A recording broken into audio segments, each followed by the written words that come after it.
सगळे मस्त मजेत ना? चला, आज आपण पुन्हा एकदा एक नवीन गोष्ट बघणार आहोत. गोष्टीचं नाव आहे बेनीज बिग बाईक ऍडव्हेंचर. बेनी नावाचं अस्वल एका छोट्याशा गावात राहत होतं.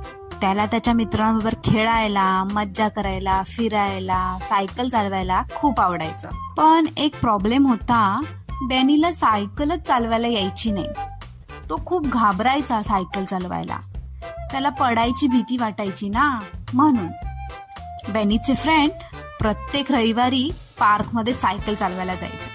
आपल्या फ्रेंड्सना सायकल चालवताना बघून बेनीलाही सायकल चालवायची फार इच्छा व्हायची. पण जेव्हा जेव्हा बेनीने सायकल चालवायचा प्रयत्न केला तेव्हा तो अडखळला आणि पडला. त्यामुळे बेनीच्या मनात पडण्याची भीती बसली होती. असेच एके दिवशी बेनीला त्याची मैत्रीण मिया द रॅबिट भेटायला आली होती. मियाची सायकल चमकदार लाल रंगाची होती. बेनीला उदास बघून मिया बेनीला म्हणाली, बेनी चल, मी शिकवते तुला सायकल चालवायला.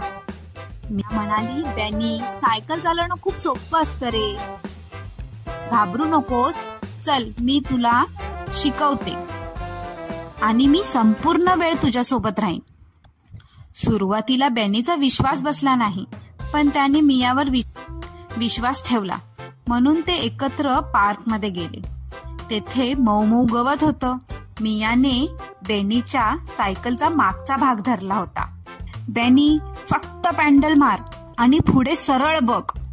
बेनीने दीर्घ श्वास घेतला आणि पॅन्डल मारायला सुरुवात केली. सुरुवातीला तो घाबरला आणि त्याने त्याची बाईक उजवीकडे डावीकडे फिरू लागली. मी हे करू शकत नाही, असं बेनी ओरडला. पण मियाने त्याला धरून ठेवले आणि स्थिर केले. तू छान करतो आहेस बेनी, चालू ठेव, असं मिया म्हणाली. बेनीने पुढच्या वाटेकडे लक्ष केंद्रित केले. आपल्या हाताने हँडल घट्ट धरले. हळूहळू त्याने सायकल सरळ झाल्यासारखी वाटली आणि त्याला काही कळायच्या आधीच मियाने बाईक सोडून एका जागी उभी राहिली होती. तू सायकल चालवत आहेस बेनी, मियाने आनंद व्यक्त केला. बेनीचा तर विश्वासच बसत नव्हता. तो खरोखर एकटाच सायकल चालवत होता. तो खूप खुश झाला.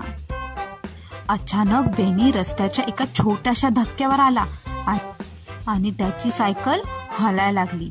त्याच्या सायकलवर ताबा सुटला आणि तो एका मऊ गवतावर जाऊन पडला. पण घाबरण्याच्या ऐवजी बेनी हसायलाच लागला. तो इतका खुश होता, काही विचारायलाच नको. मिया धावत आली आणि हसायला लागली आणि म्हणाली, बघितलं, सायकल चालवणं इतकं काय अवघड नसतं, तू उगाच घाबरायचास.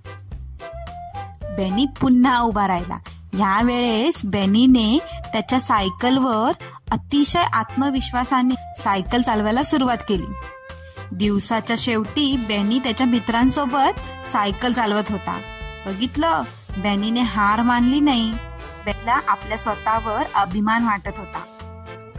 त्या रात्री बेनी अंथरुणावर पडला आणि स्वतःशीच हसत होता. येस, मी केलं, असं स्वतःशीच कुजबुजला. मी आता सायकल चालवू शकतो, असं बोलून बेनी झोपून गेला. तुम्हाला जर आपलं चॅनल आवडलं असेल, प्लीज लाईक करा, शेअर करा आणि सबस्क्राईब करा.